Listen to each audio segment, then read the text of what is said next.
দর্শক নাটক জীবনের কথা বলে, আর এই জীবনকে ছুঁতে পড়ার স্বপ্ন যে মানুষটি দেখেছিলেন সেই কৈশোর থেকেই আর্থিক সচিব।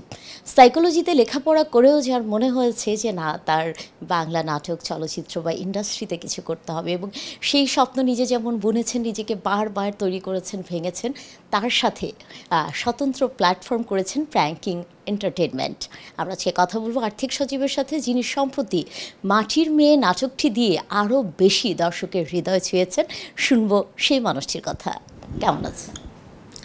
আলহামদুলিল্লাহ, ভালো আছি। আপনি কেমন আছেন?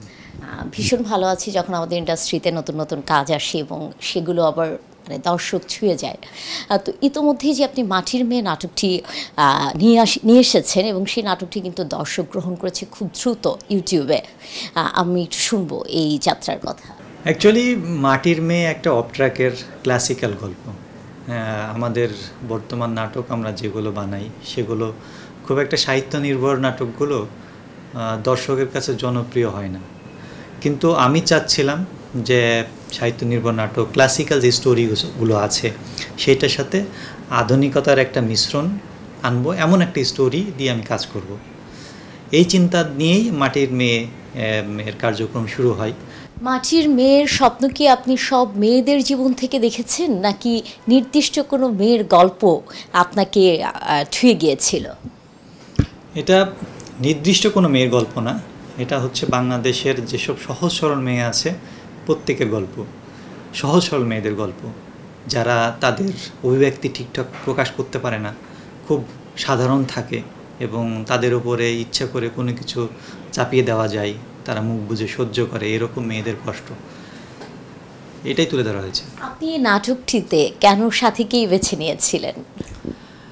নাটকটিতে সাথীকে বেছে নেওয়ার কারণ হচ্ছে আমার কাছে মনে হয়েছে যে পাখি যে ক্যারেক্টার আছে এটা সাথী খুব ভালো করবে, এই জন্যই সাথীকে অ্যাকচুয়ালি কাস্টিং করা।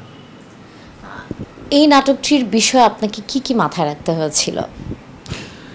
এই নাটকটিতে আমি মাথায় রাখার চেষ্টা করেছিলাম, যেহেতু একটা ক্লাসিক্যাল গল্প এবং এর প্রেজেন্টেশন আমি একটু আধুনিকতা ছোঁয়া দিতে চাচ্ছি, সো আমি খুব স্পিড আনতে চেয়েছি, মানে স্ক্রিন প্লেতে।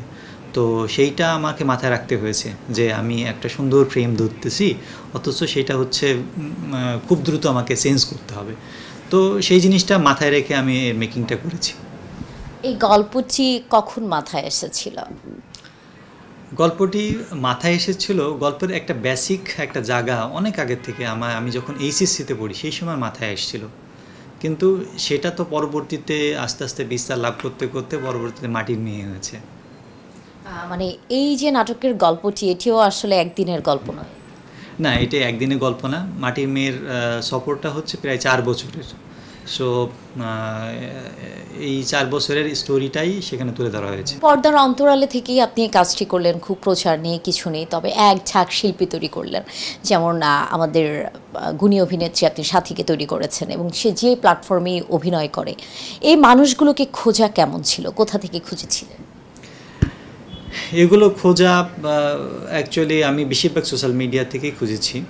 তারপরে কেউ আমাকে রেফার করেছে যে এমন একটা ছেলে আছে, এমন একটা মেয়ে আছে, সে ট্যালেন্টেড, দেন তার সঙ্গে মিট করেছি, তারপরে অডিশন নিয়েছি, এইভাবে আস্তে আস্তে হয়ে গেছে।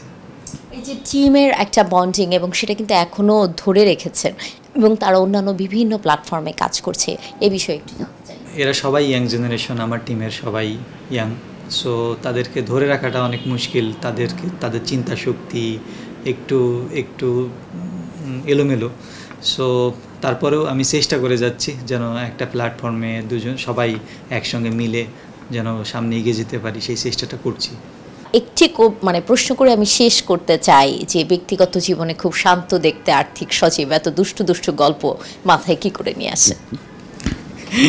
অ্যাকচুয়ালি শান্ত মানুষরাই বেশি দুষ্টু হয়, ঠিক আছে? তার মাথার ভিতরে অনেক কিছু ঘোরে, কিন্তু সে দুষ্টুমি করে না। দর্শক, আমরা শুনছিলাম যে একজন শান্ত মানুষের দুষ্টুমির কথা, এবং সে কিন্তু স্বীকার করেছেন যে শান্ত মানুষ ভীষণ দুষ্টু হয়। তো এই দুষ্টু এবং এই যে আধুনিকতা গল্প এর মিশেলে দারুণ দারুণ নাটক তিনি আমাদের উপহার দিক, দারুণ দারুণ নির্মাণ আমাদের বাংলা ইন্ডাস্ট্রিকে আরও সমৃদ্ধ করুক, সেই প্রত্যাশা আমাদের। এগিয়ে যাক আর্থিক সচিব এবং তার প্র্যাঙ্কিং এন্টারটেনমেন্ট। সুমনা সুমি, ৭১ ঢাকা।